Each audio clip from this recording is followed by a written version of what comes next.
Hey everybody, it's Edwardo. Just want to go over a few quick insights that we're learning from our Saturday update. I guess usually don't do a second video during the game, but since this is a alpha test and we need to learn as much as possible about this game if we're gonna try to put it on the platform, just want to look over some stuff, talk about some stuff with you guys. So these are the numbers as of shortly after noon Pacific time on Saturday. Uh, Gamble 24x7. That's our guy, the Cinema Draft all-time money winner, in the lead, just less than 20 points ahead of Ring Balls. And we'll go into and look into some of these scores now. These are actually in descending order from the top scores. And so far, we have is Other Music. Now, Other Music, that was the one where it's a documentary about music, some, I guess, indie record store in New York City. But, I mean, people love this. And this is kind of feeding into my theory, my early working theory, that documentaries might be the way to go. Because look at the top two, Other Music and The Last Dance. Last Dance hasn't even come out yet. We don't even have audience scores for this yet. But the critic scores have been phenomenal. Look at it, 200s. 200 from RT for both Other Music and The Last Dance. And then a 92 here for The Last Dance for Metacritic.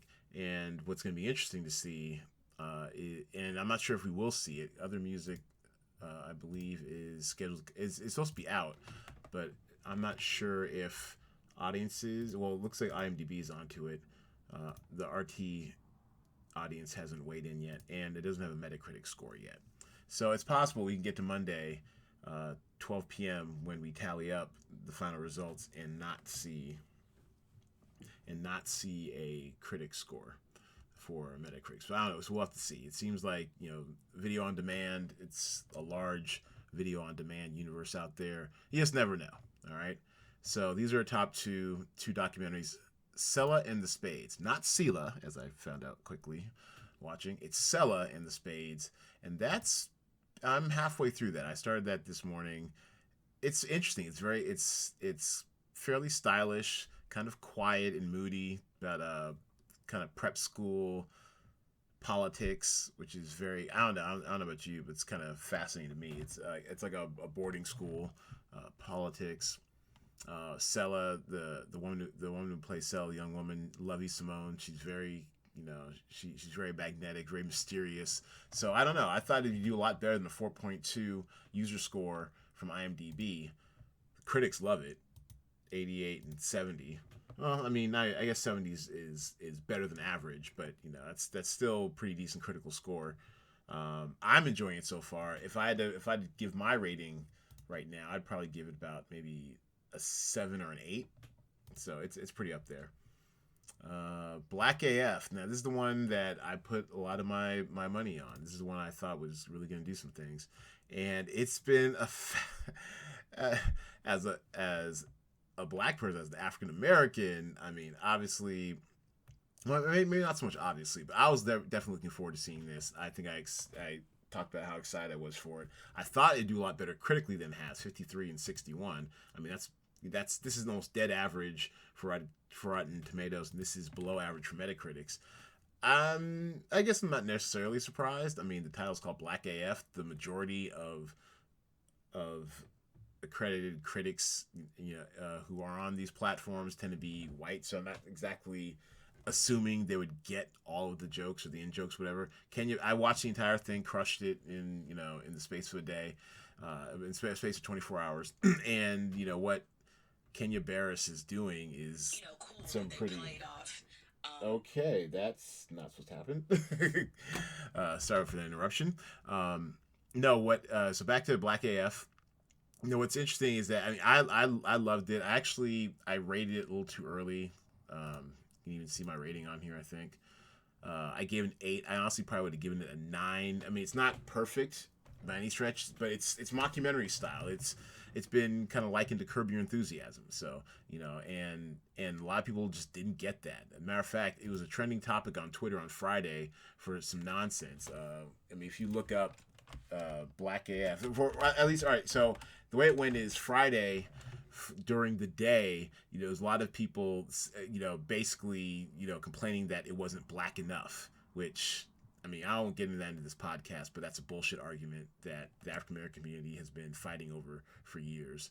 And then there are people who claim it's just Blackish on steroids. And then, and people just, and some people are just confused. Is it humor? Is it racist? Is it a documentary? Is it a TV show? I'm very concerned. No, just don't be. It's satire, especially if you can't take it. I mean, they do cover some serious topics when it comes to race and bringing up black children in America, but I mean, it's a satire. I mean, the kids are. I mean, yes, you have sassy kids of all races on TV, but these kids are a little extra. I mean, they're rich, they're entitled. Their parents curse at them, and they curse right back. I mean, it's not real life. I mean, it's just not real life. So people, I think, were confused during the morning half on Friday on Twitter about Black AF, and then the evening half of Twitter. I don't know if that's when the grown-ups came out, but people like me were like, "You guys are crazy. You guys are nuts." This is. I mean, all the colorism that was going on too, about complaining about Rashida Jones, who is mixed. Black and white playing a mixed character. It's just ridiculous. So I don't know. I think people will start to get over themselves. When I first checked the user score, this was down in I think it was 3.3. It was in the threes. It was pretty bad, and out of maybe 150 ratings. And now, as you can see, the score is creeping up as people are watching through the entire series, are enjoying it. So it'll be very interesting to see where this lands come Monday. I would guess, my guess would be maybe 6.2, which would be outstanding. And as we know, it's all about the audience score. It's all about these user ratings when it comes to DraftStream. All right. And then these two, once again, Hallmark Channel might be a wild card because these shows may not get covered too closely. That has yet to be reviewed or rated by critics and audiences. And Longest War hasn't come out yet. So we might get some audience ratings by Monday, 12 p.m. Pacific time in order to score this accurately. And yeah, so let's just I'll just take a look at a couple call sheets. We don't have to go through all of them right now. But Gamble 24/7, he went documentary heavy. Look at this. All but one actor. Wow. All but one actor is from a documentary. Wow. That is some game theory for ass. He was like, screw all this play stuff. I'm going for straight up documentary. Longest War, Last Dance, and other music, all documentaries. Just one headliner from Black AF, and that's why he's got an incredible score right now. That's going in hot on that strategy. Well done, Gamble 24x7. Let's see if it holds up. Got a couple more days of sweat. Ring Balls, another longtime Cinema Draft player. He's also documentary heavy, as you see his top 6 are all documentaries. Yeah, he's got a 7th one in there, other music at the bottom. Sella and the Spades. And actually, just going back to the box office report real quick, I think Sella still has some room to grow. It's only Saturday. People are still kind of discovering it. 4.2 just feels low. I mean, you look at the 210 users. I mean, it's not a bad sample size. It's a statistically relevant sample size, over 100. But I think it's got room to grow. Like I said, if I had to grade it now, halfway through, I'd give it an 8. We'll see how it finishes.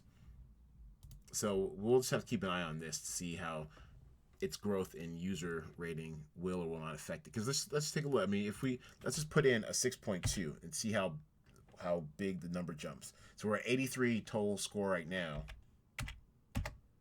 and it jumps to a 91. Which actually would put it into second place over. Okay, I need to turn this off. What is going on? I'm not sure what is going.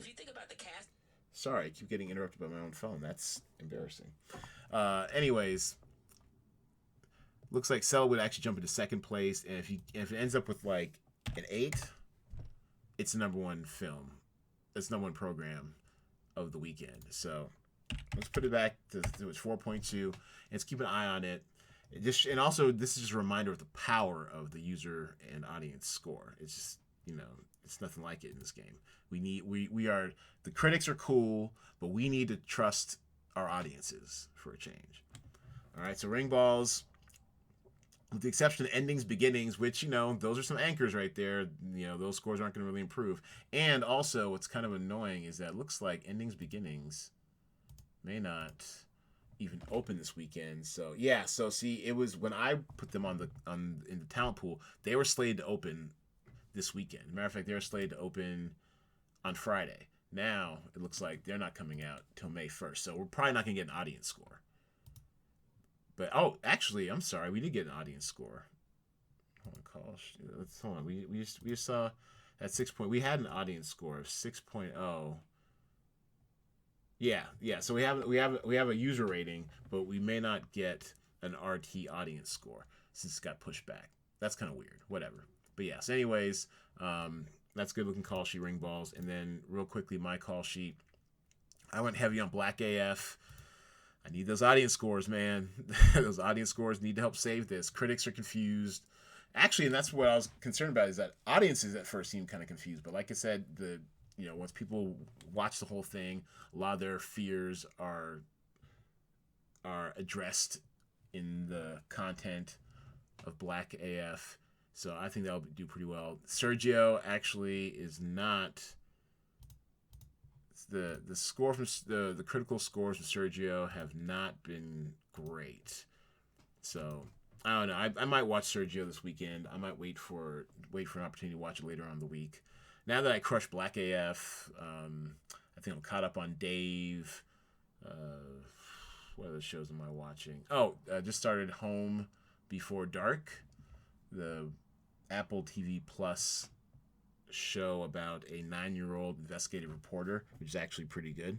I might actually, I think I might see Sergio this weekend. I love me some Ana de Armas, so we're probably in there.